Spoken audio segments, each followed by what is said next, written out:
Testing of Fuji Differential Pressure Transmitter.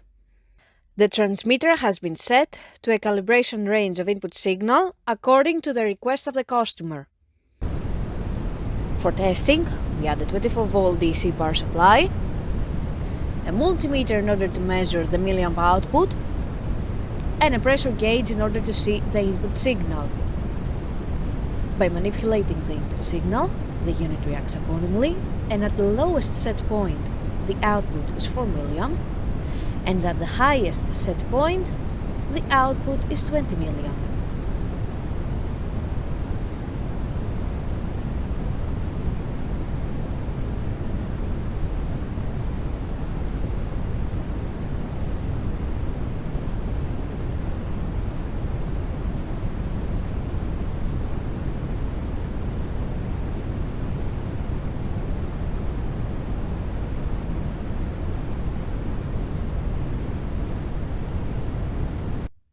It is now clear that the transmitter is working successfully and is ready to be delivered to the customer.